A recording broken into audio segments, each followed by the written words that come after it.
ირაკლი ღარიბაშვილმა BBC-ს ინტერვიუ მისცა. მან აფხაზეთისა და სამხრეთ ოსეთის რუსეთთან ურთიერთობის ასოცირების ხელშეკრულებისა და ნატოში ინტეგრაციის შესახებ ისაუბრა. შიშობთ თუ არა, რომ შესაძლოა სამხრეთ ოსეთიც ყირიმის გზას დაადგეს და რუსეთის ფედერაციამ შთანთქას. The situation in South Ossetia and in Abkhazia is absolutely different.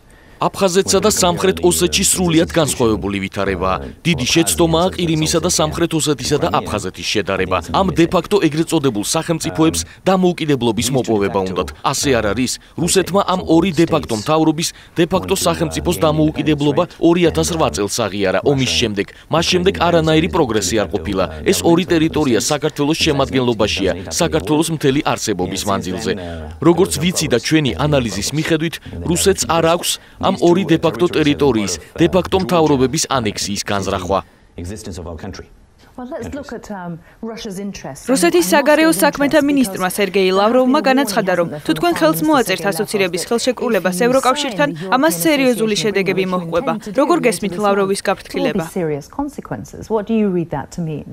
Well, first of all, when we came into power after the პირველ რიგში, როდესაც ჩვენ ხელისუფლებაში მოვედით, ჩვენ სრულიად შევცვალეთ ჩვენი დამოკიდებულება რუსეთის მიმართ. როგორც იცით, წინა ადმინისტრაციას, სააკაშვილის ადმინისტრაციას განსხვავებული დამოკიდებულება ჰქონდა რუსეთისადმი. ისინი ძალიან რადიკალურ პოლიტიკას ატარებდნენ. ჩვენ არაერთი კონსტრუქციული ნაბიჯი გადავდგით დაძაბულობის დეესკალაციის მიზნით. ჩვენ ეს ძალიან კარგად გავაკეთეთ. დავნიშნეთ პრემიერ-მინისტრის სპეციალური წარმომადგენელი რუსეთთან ურთიერთობაში, რომელიც რუსეთის საგარეო საქმეთა მინისტრის მოადგილესთან აწარმოებს მოლაპარაკებებს და ჩვენ დიდ წარმატებას მივაღწიეთ. სატრანსპორტო კომუნიკაცია ვაჭრობა. რუსეთმა თანდათანობით გახსნა ბაზარი ქართული პროდუქციისთვის, ქართული ღვინისთვის, მინერალური წყლისთვის. ახლახან სულ რაღაც 2 კვირის წინ მათ ბაზარი გაუხსნეს სასოფლო-სამეურნეო პროდუქციასაც. ვფიქრობ, ჩვენ დავამტკიცეთ, რომ გსურს რუსეთთან ურთიერთობის ნორმალიზება. ერთი თვის წინ რუსეთის ოფიციალურმა წარმომადგენელმა საგარეო საქმეთა მინისტრის მოადგილემ განაცხადა, რომ რუსეთი არაპირებს ჩაერიოს საქართველოსა და ევროკავშირის შორის ასოცირების ხელშეკრულების ხელმოწერის პროცესში. ანუ თქვენ ფიქრობთ, რომ თქვენ შეძლებთ წარმატებას მიაღწიოთ იქ, სადაც უკრაინა მეს ვერ შეძლო. ევროკავშირთან ასოცირების პარალელურად რუსეთთან მყარი ურთიერთობების განვითარებას შეძლებთ? მე ვფიქრობ, საქართველოს უნიკალური მიდგომა აქვს. ჩვენ მოვახდინეთ ჩვენი ევროპული კურსის დემონსტრირება, როდესაც ასოცირების ხელშეკრულების პარაფირება მოხდა გასული წლის ნოემბერში ვილნიუსში. მაშინ ეს პროცესი შეუქცევადი გახდა. ამავდროულად ჩვენ ვცდილობთ რუსეთთან ურთიერთობის ნორმალიზებას. ვფიქრობ, ჩვენ ძალიან საინტერესო პრეცედენტს მაგალითს ვქმნით. ერთის მხრივ ჩვენ ვცდილობთ ევროკავშირში გაწევრიანებას და ივნისში 27 ივნისს ხელს მოვაწერთ ასოცირების შეთანხმებას. მეორე მხრივ ვახდენთ რუსეთთან ურთიერთობის ნორმალიზებას. ვფიქრობ, ჩვენ იდეალურ ბალანსს მივაგენით.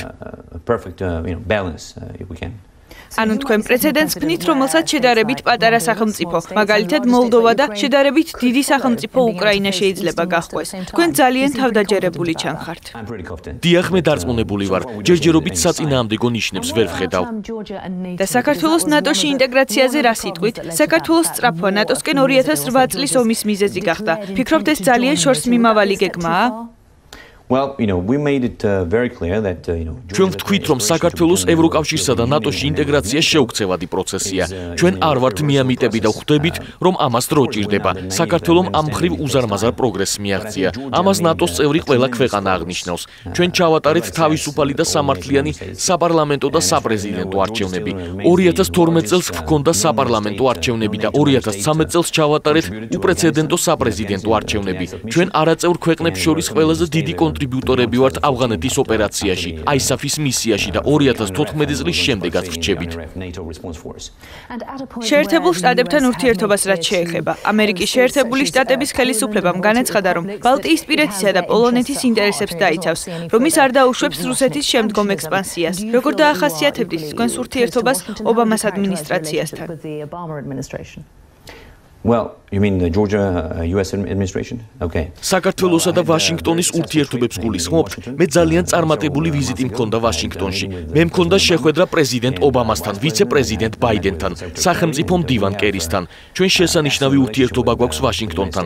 შეერთებული შტატები ჩვენი მთავარი პარტნიორია, ჩვენი სტრატეგიული პარტნიორია და ჩვენ ვინარჩუნებთ მჭიდრო კავშირებს მათთან.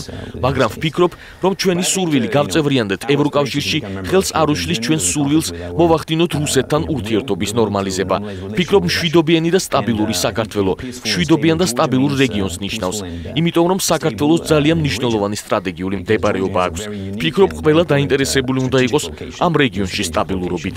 And I think everybody should be interested in having peace and stability in that region.